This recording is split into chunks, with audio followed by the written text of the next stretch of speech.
Good afternoon, everybody. Thank you all for coming out, braving the weather.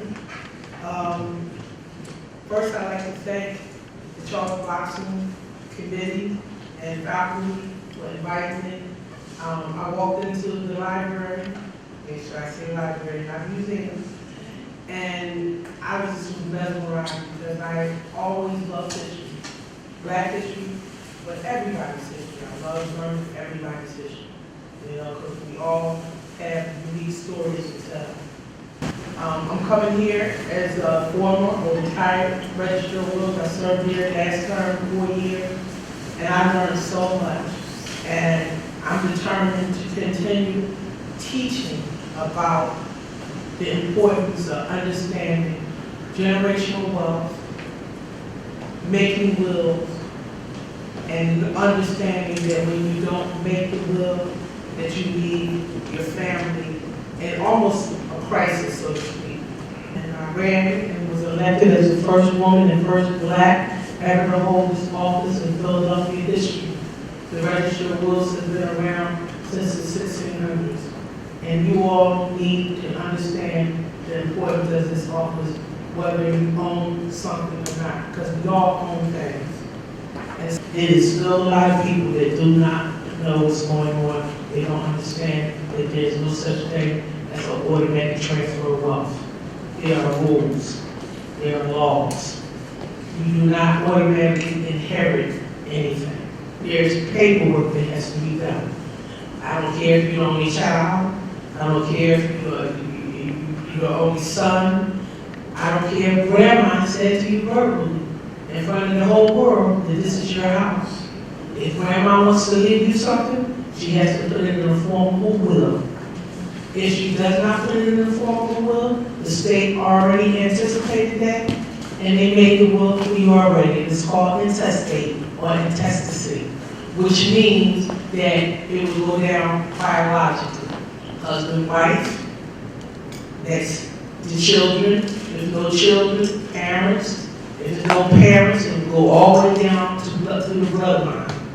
In the city of Philadelphia, people do not understand that.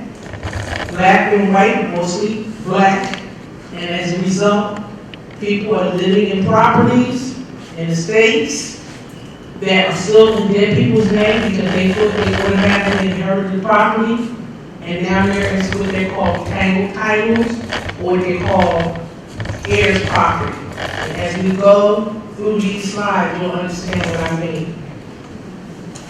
Wherever you live, find out who that registered will is. Find out if it's still common law marriage. And we'll talk about that.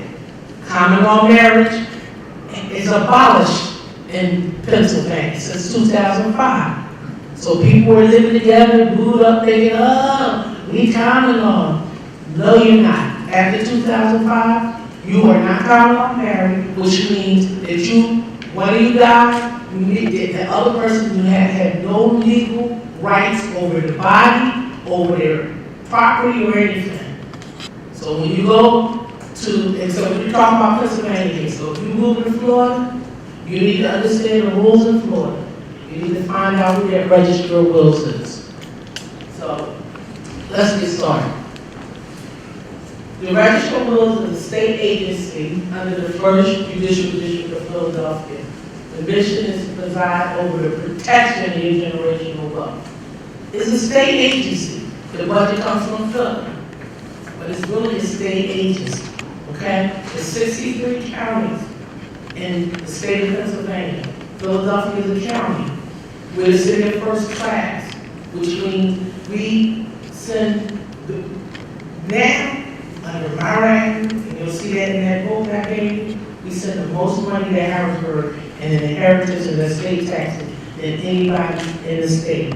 Last year, under my administration, we sent $107 million in inheritance and estate taxes. So when they try to classify sales in Philadelphia as, oh, it's poor, this was power, but it ain't poor. This land is not poor, guys. It's not poor at all. And you need to understand the rules. You need to understand who you elect. This is the role of the registrar of wills.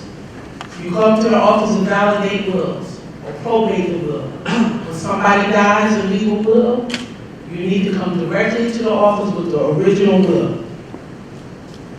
If somebody died without a will, you still need to come to the office. It's a different process, but the will is the best. We also serve as a collection agency. We collect the estate and inheritance taxes. We don't tell you how, to calculate it or nothing. We just collect the check and send it to Harrisburg. We probate estate. Probate means to prove a will. So when you come to the office, you have to prove that this is the original will, and the person that comes as the executor will get to that. We assign executive privileges. When people don't leave a will, which means they had not appointed an executor to conduct the business of their estate, they leave it to the registrar. That means the person that's the registrar of will is going to have to decide who is going to be the administrator. We issue short certificates. The short certificate, that's the golden ticket.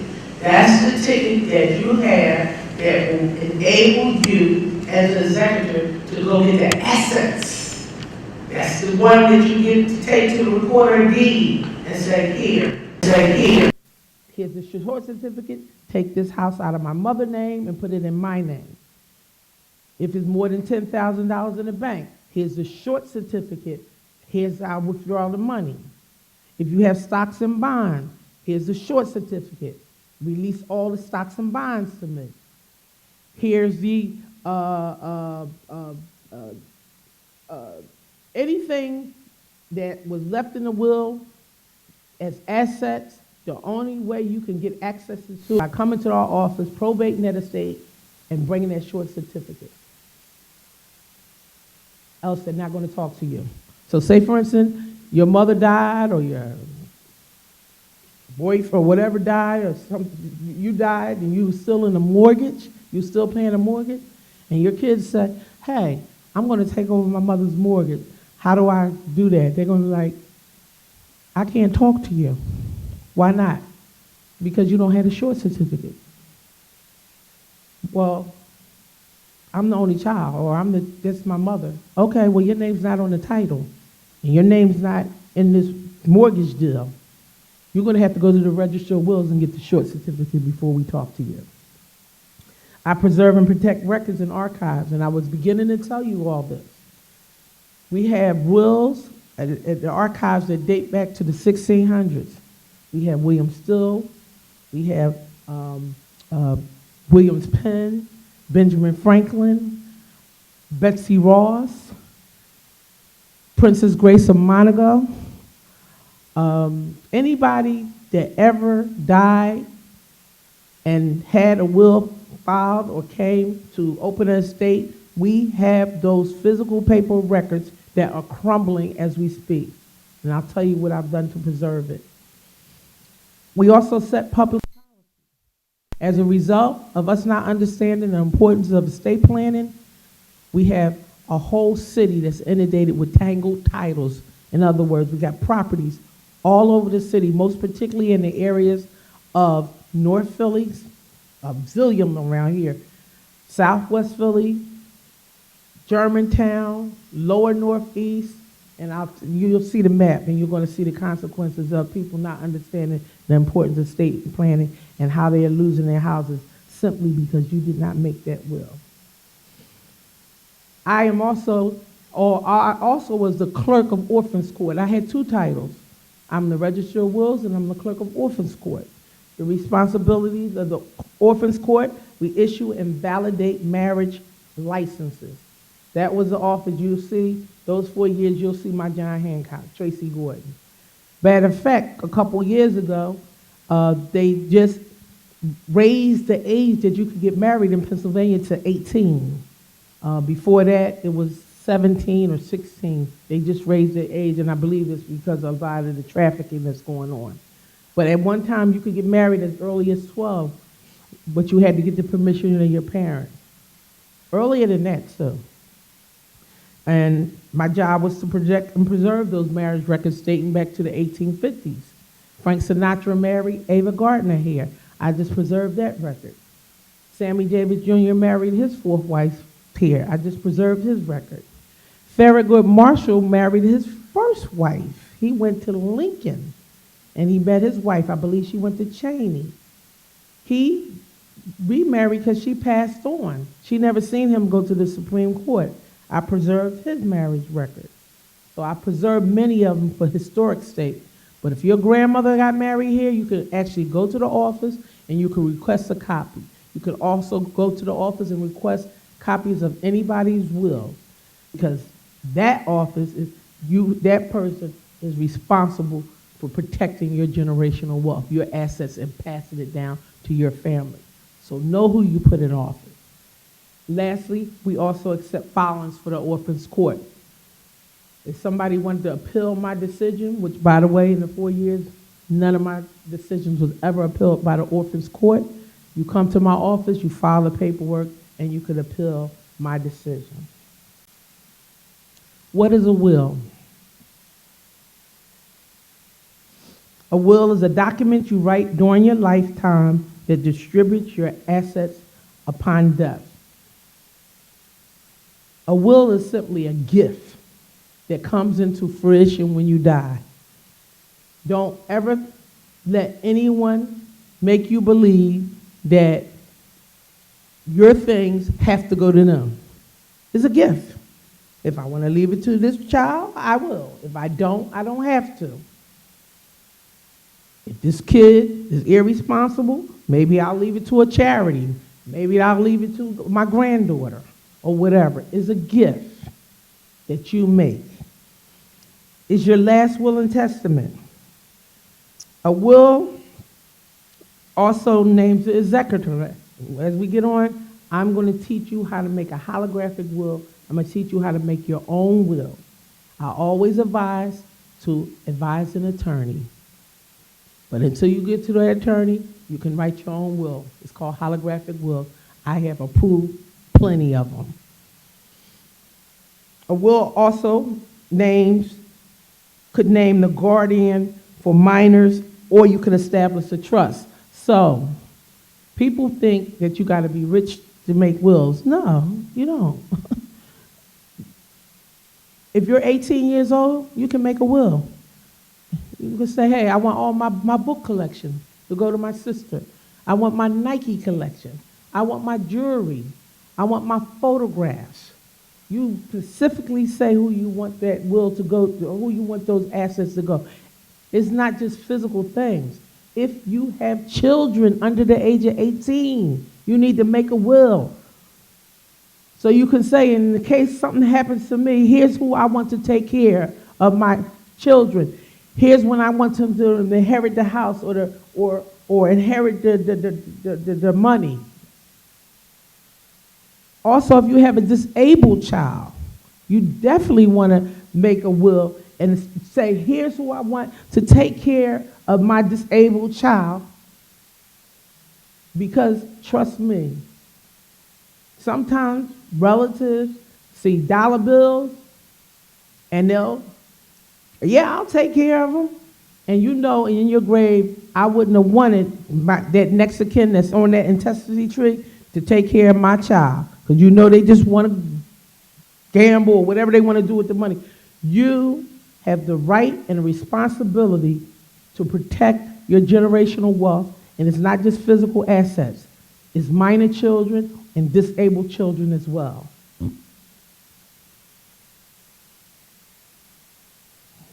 So, components of a holographic will. Those are the 8 components. This is not my information, this is public information. Tax dollars pay for the people that run the Register of Wills office. You're the boss. I always say dated.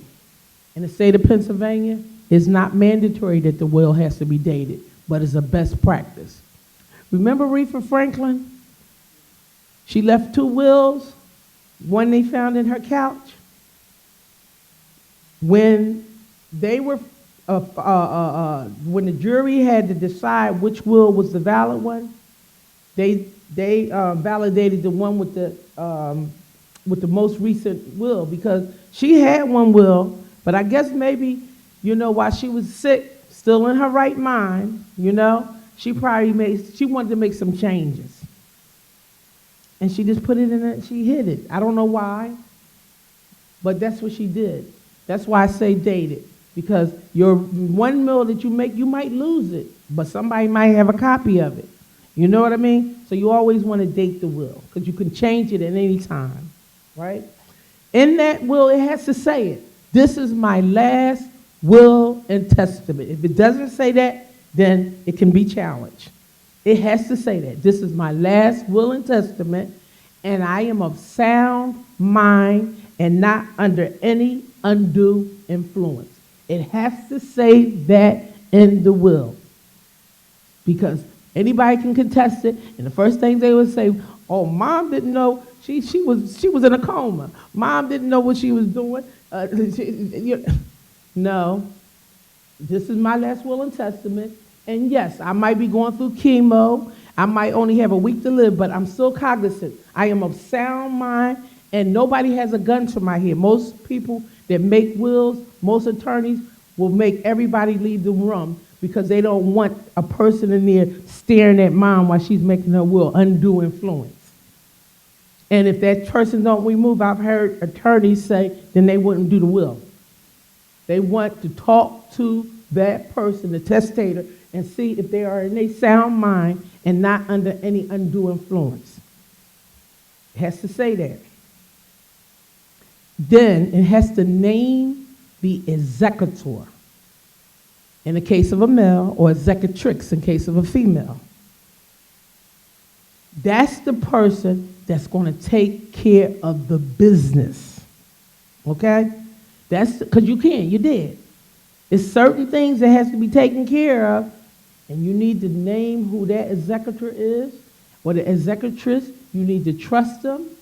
If your kid is messy, if their oldest kid is messy, I advise you not to leave them as the executrix. Maybe you might want to leave the middle child, the quiet one, or the youngest kid. Or maybe none of my kids. I want to leave my attorney as my executor, or my aunt, or whatever. But remember, that person is the person that's going to bring the original will down to my office. They're going to get the short certificate, and they're going to be able to get access to the assets, and they're responsible to pay all debt and then distribute what's left as according to what you say in your will. Because when you don't have a will and name who that executor or executrix is, then you have to come to me, or when I was the registrar of wills, then I would have to decide who would be the best person to be the administrator. Different name, same duties. Executor, executrix, you name. Administrator, you die without a will, and I'm naming. And let me tell you, in my 4 years experience, you want to see the fighting that goes on with those kids that you say can get along? Because that last shovel of dirt went over your body and money's on the table? Don't believe it. Now, maybe they will, because I've seen one or two. But if you say you want your granddaughter to inherit your property verbally and don't leave a will, and you have 4 kids, by raising their hands, how many of you all think that all 4 of them kids is going to say, okay, I'll pass on my 4th share of the house and give it to my niece? Do somebody want to leave you something? Tell them put it right in form of a will. Else it's going to be fighting. So that executor, that's the business. That's the person that's going to know where that original will is. And by the way, you do not register, I don't say register your will, you do not register your will in the state of Pennsylvania while you're alive. I don't see it until after you're dead. So you have to put it somewhere where somebody knows where to get it, preferably that executor or executrix. And make sure you can give them a sealed copy just in case that original will gets feet once you die and walk out of your house. Because I get that too. I know my mom had a will, and we can't find it. If you can't find a will, then there ain't no will. And trust me, gloves is off when it comes down to assets and stuff. Let's keep it 100, you know what I mean? I'm not trying to scare you all. This is business, okay? This is business. People are like, oh, I don't want to make a will. It's too superstitious. I might die. You're going to die anyway. You're going to die anyway. And you don't know when you're going to die. That's why it's called estate planning. And when you say estate, people will say, oh, estate, Jay-Z's, Beyonce. Estate is any material. You don't have to have an estate. It don't mean you as a mansion. It's the things that you own, things that you cherish, things that's of value to you. Those stamp collection may not be of value to me. I'm not into stamps, but they're of value to you. Those baseball cards, those Nike sneakers, those Polaroid camera. Remember back in the day that you actually had a photo? That digital stuff is. I always get, my grandmother was like, oh, we'll never see those pictures because they're not on the internet, you know what I mean? So we see them, but they used to see it, so I used to print pictures out for my grandmother, and I would make her a scrapbook so she could actually see the picture. But those pictures that we took back in the 70s, 60s, and those are archives. They are artifacts. So if you pass, you want to leave those with somebody that's going to take care of them. You're not going to leave them with the child that moving every week or every year, or that you want to leave it with the child that, I'm not saying that the other child don't care about the pictures, but you want to leave it with a family member that is going to take care of it. Date, this is my last will and testament. I am of sound mind and not under any undue influence. This is my executor. And guess what else you need to do? Not mandatory, but a best practice. Leave an alternative. Just in case they can't find that executive, just in case that executive died, just in case that executive decide, like Aretha Franklin niece said, I don't want to be the executive no more. It's too much drama with this family. She left her executrix. It was her niece. Go read the story. Her niece was like, oh no, it's too much fighting. I don't want to do it. You know what I mean? So leave alternative, right? Once you put that in there, then you want to list what the assets are. My house, address. Not all my houses, you got 5 houses. My houses go to my kids. Oh no, your house, the address, and which child. If it's all 4 of them, put it in there. And I'm telling you this. I'm just telling you this how to do it holographic. Always remember, I'm going to say this over and over. Best practice, talk to an estate planning attorney. Please do not talk to the attorney that you call every time you slip and fall or the automobile accident and all that. Try to get an estate planning attorney that do this, okay? And you're going to list your assets. So if you're going to leave your house, the number to James Jordan, okay, is he the third, senior? Is he junior? Because 2 James Jordans could be alive. Which one is it? So you got to be very specific, you know? You list all your thing, and then you could sign your name at the bottom. That's a holographic will. I have approved them, but it's not a best practice. So people's like, well, you have to have 2 witnesses. No, you don't, not in the state of Pennsylvania, but it's a best practice. And you say, well, you have to get it notarized. No, you don't, but it's a best practice. That's called a self-proven affidavit. Once you have those 2 witnesses and that notarize, and make sure your notary, they can get offended all they want. Just make sure the notary is not expired. Because people be moonstoning as notaries, and they start expired 2 years. You could ask that question. They should be happy that you asked that question. Is your license current, or whatever, how they say it? I would always do that for me. So those are the things. A date, mandatory no, best practice yes. Say it, this is my last will and testament. I am not under any undue influence. You know, I am of sound mind. Here's my executor or executrix. Here's an alternative, not mandatory, but best practice. Here's all my assets, and here's clearly who it goes to. Here's my signature. Here's my 2 witnesses, and here is my notary.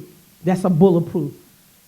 Anybody can contest it, because remember I said that I'm also the clerk of orphans court, so they can also contest that, but they can contest that one all they want.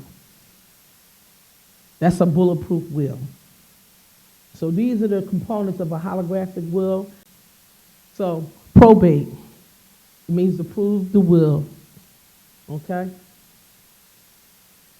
It's a legal process in which a will is reviewed to determine if it's valid and authentic. So when you go to the register of wills and take, the clerk is going to validate all those things that I just said, right? And then it's the first step of the legal process of administering the estate of a deceased person. When you leave a will, is a difference.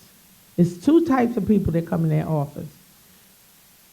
One person comes in with confidence, with the will, bam, had the fees ready, and in and out the office in 30 minutes. The other person comes frustrated, don't know what the register of wills is, don't know what probate means, don't know that the mother needed a will, might catch one of the clerks in a bad mood. If it's 5 kids, that's the next direct line. No, they got to fight all 5 of them. I mean, why would you die without leaving a will so your families won't fight? Now, they might fight even if you leave a will, but okay, you can fight all you want. This is my will, deal with it. Or don't leave a will and they fight, and then they got to hire an attorney, and that's costing money from the estate. Or they fighting so much that I have to reassign the case to an outside attorney, which is taking money from the estate. It just becomes a mess.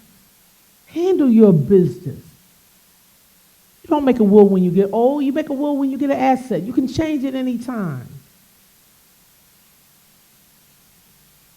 Reasons why you should probate.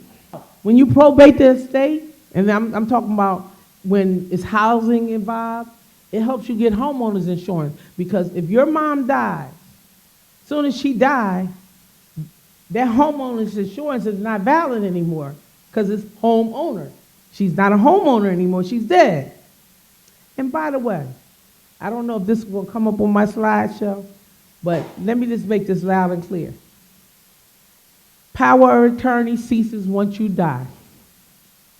So when Big Sis and whoever mom had her as the power attorney, and they after mom died, and they said, well, I'm the power attorney, I still get to make the decision. No, they don't. When you die, your power attorney ceases at that moment. And when you leave a will, that's when the executor becomes the authority. When you don't leave a will, that's when the chaos comes. You can't even enter in payment plans with the utility companies and sewage because the house, you didn't probate the property. So if if it's still in mom's name, it's no will, you don't come down and probate it, it's still in there. So you can't even make negotiations. You can't even get grants. And when I'm talking about this, these are tangled titles, right? Tangled titles mean you die without a will, your family still living in the house, but they still have ownership rights, but they don't own it because they did not come down to the office to get the necessary paperwork so they can get the short certificate, so they can take it over to the recorder of deeds. 2 different offices. The Register of Wills is an elected office every 4 years. When the mayor runs the city council, the Register of Wills office runs for office. It's a 4-year term. That's the office where you come get the legal paperwork. Recorder of deed, totally different location, totally different office. That office, the mayor appoints this person. That's where you go and take the short certificate and say, take the house out of my mother's name and put it in my name, or whatever that the will said. Okay? So, When you die without a will, or your family don't know nothing about the registered will, they don't come get the necessary paperwork, they can't get grant money. All this grant money that's going around to help them get repairs to the house, basic system repairs like electrical work, plumbing, roof, windows, and even modifications as a senior, where you need modifications. It's free grant money that can help you get to be able to modify the house so you could live in it. You can't get any of that because the basic system repair program is saying you don't own the property, so we can't even talk to you, and you can't even further the application. Now, prior to me leaving office, I filed a grievance with Fair Housing to amend that, because I think that's illegal. I think it's a violation of the Civil Rights Act of 1964, because you can't say they don't own the property. They just didn't do the paperwork. But the intestacies all say they own it. So we'll see how that goes. That's probably going to be another seminar. But I was just telling you I was advocating. I was advocating very hard because, unfortunately, a lot of people, poor black, and you'll see as we go on the sides, they think they own the house, they living in the house, and then that's why all those houses are sticking up in those land banks. You think, why is all those houses in land banks? You think people just woke up one day and say, oh, I don't want a house no more, I'm going to leave? And they sitting up in the land banks, and the only people that's benefiting off the land banks that I see is the developers or people with money. You can't even get a mortgage. You can't go to the mortgage company and say, I'm going to take over the mortgage. Your mother might only have 2 more years left out of a 30-year mortgage. You can't even take over the mortgage. Why? Because it's still in the, you didn't come probate. You didn't come to the office and get the paperwork. You can't even work with a bank to fix the unpaid mortgage. So eventually, the house is going to get in a foreclosure because you can't. Now, they'll take the check, but what's good is if you paying for a mortgage that is the house not in your name. When you do come to probate, this is some of the things you need. And I always tell people, when you put your will, you should print this out. You're going to need the original copy of the death certificate. You're going to need the original will. You're going to need a valid photo ID saying that you're the administrator. You're going to need an estimate value of the assets, and you're going to need their probate fee.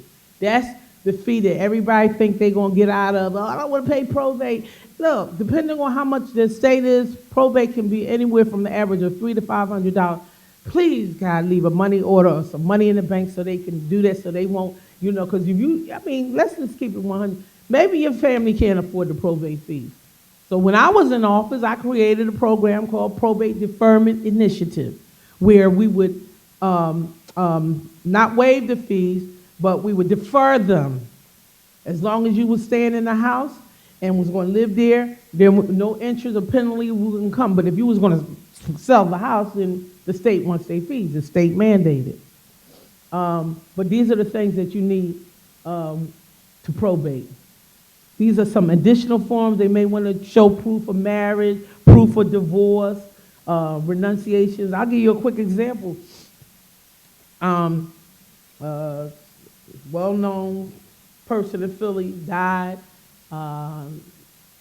He was married, wasn't married to the mother of his children, so he left the will, one will with the children, and then one will with the wife. Remember I said dates? Dates are important.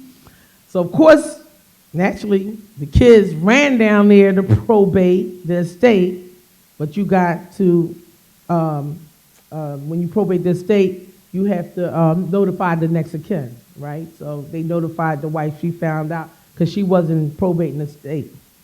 And, well, you'll figure out why.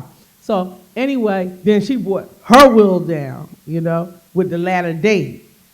So the latter date was approved, but in her will, the will that he left, because you can't, the will he left, he said that, because he had the house before they got married, and his name was only on their house. He said in the will that she could stay there, but once she died, the house would go to the children. So maybe that's why she didn't want to bring the will down or whatever. But, you know, gotta be really careful about estate properties and remarrying and divorce and, you know, stepchildren. And another thing, biological kids, whether they're with the wife or with the girlfriend or whatever, they are equal. So if you die without a will and you have 4 kids by you know, one person and 2 kids or kids, those other kids are just as equal as the kids by the one wife. So you gotta be real careful about that. That's why I say you have to consult with an attorney, because families are different in dynamics, and you do not want them fighting. So those are other things that you may need. Tangled titles. And PDI is a probate deferment initiative. So a tangled title is a property title that hasn't been updated to reflect new ownership. In other words, like I told you, the person that owned the house, they died, they didn't leave a will, nobody in their family came down to open the estate. They say maybe they didn't come down because they didn't want to pay inheritance taxes, or maybe they didn't come down because maybe they live with mom and the 6 other kids, and they know that if there's 6 kids without a will, then they all share 1/6 in that house. It's a variety of reasons why people don't come down. That's why you need to make the will. Don't have your family fighting. If you want, out of your 6 kids, if you want this kid that been taking care of you, or maybe that's the only kid that don't have a house. Because I'm telling you right now, when you don't leave a will, say for instance there's 4 kids. You should hear the story. My brother ain't seen mom in 30 years. He didn't even speak to my mom. Don't matter. He's still going to get 1/4 because she didn't leave a will. So what's happening here in Philadelphia, based on the Pew Charitable Trust, they said that we have anywhere between 11,000 and 14,000 tangled titles in the city. They call it air property in other parts of the country.